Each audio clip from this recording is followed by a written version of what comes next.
साईं राम। आज का साईं वचन बाबा कह रहे हैं, मेरे बच्चे, तू जिस कष्ट को, जिस परेशानी को महसूस कर रहा है, जिस दुख को सह रहा है, मैं हर पल तुझे देख रहा हूँ और शक्ति दे रहा हूँ उस पीड़ा को सहने की, उस घाव को भरने की जो तूने अपनी माता के बिछुड़ने से पाया है। मेरे बच्चे, मैं हर पल तुझे ज्ञान देता हूँ कि हर किसी का हमारे जीवन में आना और जाना पहले से निश्चित है और हम यह नहीं जानते कि कब किसका अभिनय खत्म हुआ और वह इस संसार रूपी नाटक से विदा ले लेगा। यह प्रभु ही जानते हैं, वही लीलाधारी हैं। उन्हें पता है कि कब किसकी हमारे जीवन में प्रवेश होगा और कौन हमारे जीवन से दूर चला जाएगा। ये बाबा के अतिरिक्त कोई नहीं जानता। जिसकी हमारे जीवन में जितनी भूमिका होती है वह उतने समय तक अपना साथ निभाता है और फिर हमारे जीवन से विदा हो जाता है। मेरे बच्चे, तुम उस माँ को सत सत नमन करते हो जिन्होंने तुम्हें इतना प्यार भरा जीवन दिया। हर कष्ट में, हर पीड़ा में तुम्हारी सहभागी बनी। हर पीड़ा से मुक्त कराने के लिए उन्होंने हर संभव प्रयास किए। उनके वाणी को तुम अपने कानों में अभी भी महसूस करते हो, जो प्रेम भरी थी।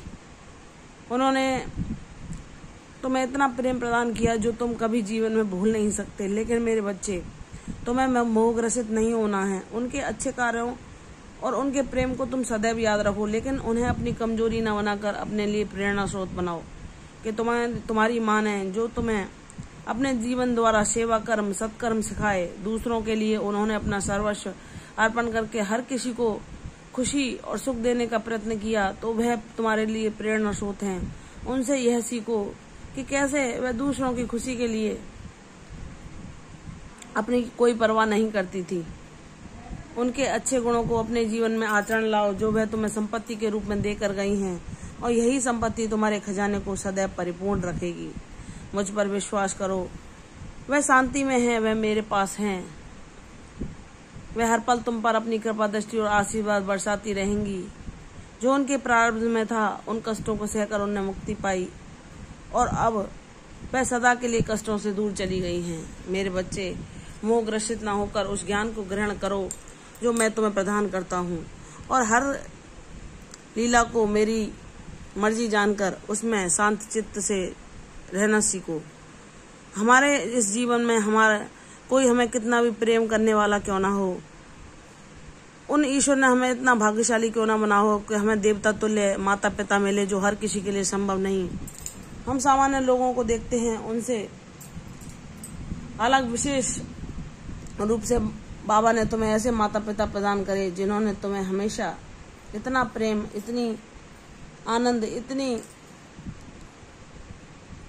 स्नेह प्रदान किया जिसकी तुलना किसी से हो ही नहीं सकती। वह तुम्हारे जीवन के सारे कष्टों और दुखों को भुलाने के लिए पर्याप्त है। मेरे बच्चे, मैंने ही उन्हें तुम्हारे जीवन में भेजा था उस सुख को प्रदान करने के लिए जिसके सहारे तुम अपने कष्टों में भी सुख का अनुभव कर सकते हो। लेकिन मेरे बच्चे, उन माता पिता को तुम सदैव हृदय से याद करो, नमन करो, लेकिन उनकी यादों को याद करके दुखी ना हो।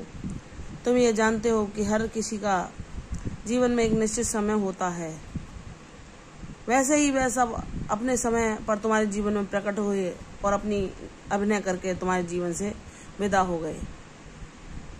तुम्हारा सच्चा साथी, तुम इस संसार में आते हो तो इन दुनिया के मेले में ऐसे खो जाते हो कि जान नहीं पाते कि हमारा सच्चा साथी कौन है। वह ईश्वर के अतिरिक्त कोई नहीं है। वही हमारे पालनहार हैं, वही हमारे गुरु हैं। वह हमें ज्ञान सिखाते हैं, हर मोह से, हर दुख से, हर अंधकार से, हर कष्ट, पीड़ा, परेशानी से बाहर लाते हैं। हमें सद्बुद्धि देते हैं, हमें ज्ञान और विवेक रूपी ऐसी खजाना प्रदान करते हैं जिससे हम हर परिस्थिति में अपने चंचल मन को स्थिर रख के उनकी ऊर्जा को पा सकते हैं और आनंद का अनुभव कर सकते हैं। इसलिए मेरे बच्चे, तुम ज्ञानवान बन चुके हो। तुम जान चुके हो कि ईश्वर के अतिरिक्त ना इस शरीर से पहले कोई था और ना इस शरीर को धारण करने के बाद कोई तुम्हारा रहेगा। वह सिर्फ ईश्वर ही हैं जो तुम्हारे सच्चे मित्र, सखा, गुरु, माता पिता सब कुछ हैं। वही इस संसार में हमें भेजने वाले होते हैं और वह जब अपने भक्तों को, अपने विशेष प्रिय बच्चों को इस संसार में भेजते हैं तो किसी कार्य को लेकर ही भेजते हैं। तुम्हारे जीवन का उद्देश्य तुम्हें पूर्ण करना है, अपनी मंजिल को पाना है, मेरे दिखाए मार्ग पर चलना है, अपने बाबा पर सदैव विश्वास रखना है। सबके लिए हृदय से सद्भावना ही जताओ, सबके लिए शांति मांगो, सबके लिए सुख मांगो। मेरे बच्चे, तुम सत्कर्म करते जाओ, तुम्हारे कर्म और प्रयास विफल नहीं होंगे, वह सार्थक होंगे। तुम्हारे बाबा तुम्हारे साथ है और वह तुम्हारे लिए सब कुछ संभव करके दिखाएगा जो तुम्हारे लिए आवश्यक है। इसलिए मुझ पर विश्वास करो। हर लीला को मेरी मर्जी जानकर उसमें शांत रहना सीखो। सब कुछ सही होता है, सब कुछ उचित होता है। इसलिए बाबा पर विश्वास करके उनके हर निर्णय को मानो और बाबा का ही भजन करो, बाबा को ही मन से ध्याओ, ताकि वह तुम्हें हर परेशानी से बाहर निकलने का मार्ग दिखा सकें और तुम अपने जीवन के उद्देश्य को पा सको। मेरे बच्चे, तेरे जीवन में शीघ्र ही खुशियों के फूल खिलेंगे, तेरे जीवन में नए अध्याय की शुरुआत होगी। मुझ पर विश्वास कर, तुझे जीवन में अपार खुशियां, सुख, समृद्धि और शांति में प्रदान करूंगा। मुझ पर विश्वास कर, तेरे विश्वास की जीत शीघ्र ही होगी। प्रसन्न रहो, यशस्वी भव। कल फिर आऊंगी साईं वचन के साथ, तब तक के लिए ओम साईं राम।